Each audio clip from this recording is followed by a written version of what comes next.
Page number 329 Shriram. માથે હાથ મુદી દોઉં લોચન, તનુ ધરી સોચું લાગજનું સોચન.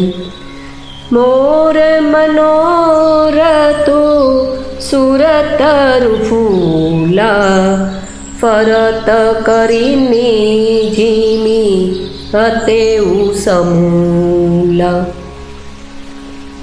માથે હાથ મૂકીને બંને નેત્રો બંધ કરીને રાજા એમ વિચારવા લાગ્યા કે જાણે સાક્ષાત શોક જ દેહ ધારણ કરીને વિચાર કરી રહ્યો હોય. મારું મનોરથ રૂપી કલ્પવૃક્ષ ફળી ચૂક્યું હતું, પરંતુ ફળતા સમયે કૈકેયીએ હાથણીની જેમ તેને મૂળ સહિત ઉખાડીને નષ્ટ કરી નાખ્યું. અવધ ઉજારી કિન્હી કૈકેયી, દીન્હી સી અચલ વિપત્તિ કૈનેયી. કૈકેયીએ અયોધ્યાને ઉજ્જડ કરી નાખી અને વિપત્તિનો અચળ પાયો નાખી દીધો. કવને અવસર કા ભયવું, ગયવું નારી વિશ્વાસ. જોગ સિદ્ધિ ફલ સમય જીમી, જતી અવિદ્યા નાશ. કે આ અવસરે શું થઈ ગયું? સ્ત્રીનો વિશ્વાસ કરીને હું એવી રીતે માર્યો ગયો જેમ યોગના સિદ્ધિરૂપી ફળ મળવાના સમયે યોગીને અવિદ્યા નષ્ટ કરી નાખે છે. એહી બીદિરાઉ મનહી મન ઝાંખા, દેખી કુભાતી કુમતી મન માખા. આ રીતે રાજા મનમાં ને મનમાં ખીજાઈને મૂંઝાઈ રહ્યા છે. રાજાનો આવો બુરો હાલ જોઈને દુર્બુદ્ધિ કૈકેયી મનમાં બહુ જ ક્રોધિત થઈ. શું ભરત આપનો પુત્ર નથી? શું આપ મને મૂલ્ય ચૂકવીને ખરીદી લાવ્યા છો?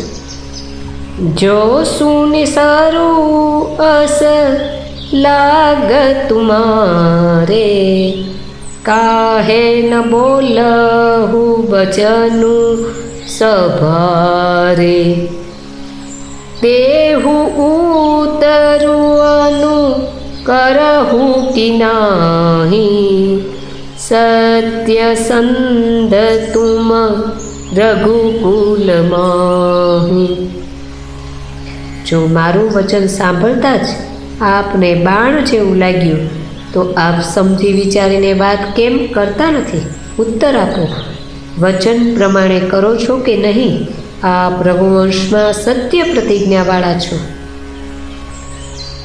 દેન કહે હું અબ જની બરુ દેહું, તજહુ સત્ય જગ અપજસુ લેહું. સત્ય સરાહી કહે હું બરુ દેના, જાને હું લેહી માગી ચબેન. આપે જ વર આપવાનું કહ્યું હતું, હવે ભલે ન આપો. સત્યને છોડી દો અને જગતમાં અપયશ વોરી લો. સત્યની ઘણી પ્રશંસા કરીને વર આપવાનું કહ્યું હતું. શું સમજ્યું હતું કે આ 94 જ માગી લેશે? અસ્તુ.